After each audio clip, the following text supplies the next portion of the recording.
Welcome to the Explainer. So today we are tackling a big one. A question you've almost definitely heard before, the kind that gets thrown down on the table like a checkmate in a debate.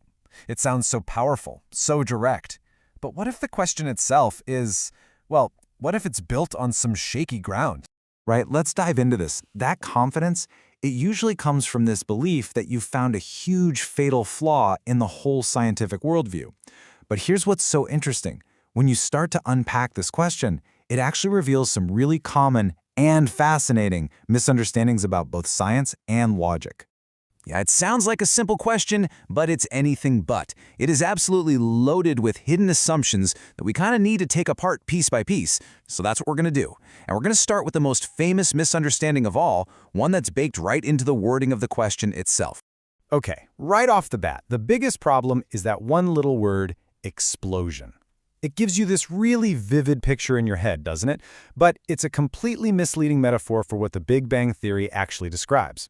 I mean, it's probably the single biggest mistake people make when they talk about this. And this difference is absolutely key. We think of an explosion like a bomb going off, right? Shrapnel flying out from a single point into the space around it. But the Big Bang wasn't an event that happened in space. It was the expansion of space itself. Try to picture the fabric of the universe stretching everywhere all at once. There was no center to it, and there was no outside for it to expand into. And you know, this isn't some brand new idea. The whole concept of an expanding universe is about a century old. It was first proposed by a guy named George Lemaitre, and here's the fun fact. He was also a Catholic priest. His theory then got a huge boost from Edwin Hubble, who observed that distant galaxies are all flying away from us. And the real clincher came in 1965 with the discovery of the cosmic microwave background. It's literally the faint leftover heat from that early universe. Pretty cool, huh? So, okay, once we get past the whole explosion thing, the question hits its next big problem. And this one isn't a scientific misunderstanding, it's a logical one. It leans on a classic fallacy that people have used for centuries to argue for God. It's called the God of the gaps. So what is that? It's the idea that whatever we can't explain right now with science, well, that must be where God is. It essentially uses God as a placeholder for our own ignorance. You know, can't figure out how that works? Oh, well, must be God. It's what's called an argument from ignorance. The argument follows this super simple but really problematic two-step logic. Step 1, find something we don't fully understand yet, like the ultimate origin of the universe. Step 2, declare that God is the answer. The problem is, history has shown us that this is just not a reliable way to get to the truth. I mean, just look back through history. It's this same pattern over and over and over again. People used to think thunder was a god being angry. They thought plagues were divine punishment, that the planets were literally being pushed around by angels or God. But then our knowledge grew. We figured out meteorology, germ theory, and gravity. And every time that gap for God just disappeared. And this leads to a really crucial question for this whole argument. Given that this way of thinking has failed for thunderstorms, for diseases, for planetary motion, why should we think it's going to work this time? Why should the origin of the universe be the one special, permanent gap that science can never, ever explain? But you know what? Let's go even further. For the sake of argument, let's just say, okay, fine, there was some kind of first cause. Even if we grant that premise, the argument still runs into another enormous hurdle.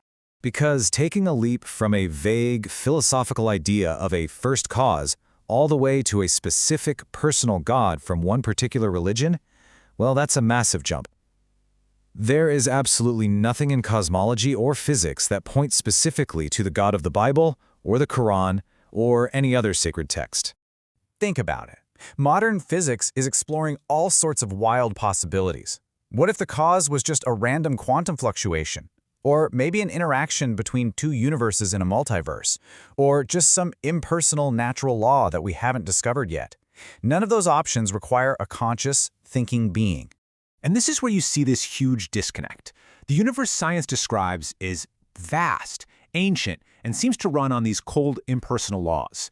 Does that really sound like a creator who is deeply concerned with our human affairs, things like prayer, or diet, or even what kind of clothes we wear? So all of this really brings us to the fundamental difference here. It's not just about the answers themselves. It's about two completely different approaches to the very idea of not knowing something. For science, a gap in our knowledge is basically a starting line. It's an exciting puzzle just waiting to be solved. That uncertainty is the engine that drives discovery forward. On the other hand, a more dogmatic approach often treats that same gap as a place to just drop in a final answer. It says, the search is over, we already know, and that can really shut down any more questions. And hey, don't think for a second that science is just stumped and is given up. Far from it. Cosmologists are actively working on this stuff. They're exploring testable models like cosmic inflation theory or quantum cosmology from minds like Stephen Hawking. Theories that try to explain how our universe could arise from the laws of physics alone, no creator required.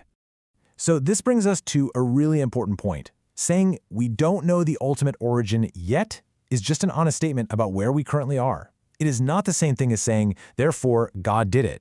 The absence of one explanation isn't automatic proof of another one. Ultimately, the scientific position is all about intellectual honesty.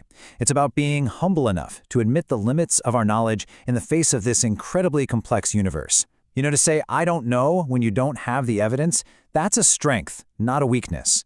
And look, having a ready-made answer can feel really good. It can be comforting in a universe that can seem big and scary.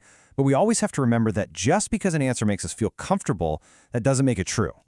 So that's the thought we want to leave you with. That original question, the one we started with, it kind of forces us to make a choice. Is our goal to follow the evidence wherever it might lead, even if it leads to more uncertainty, or is our goal just to find an answer that makes us feel secure? That's really something to think about.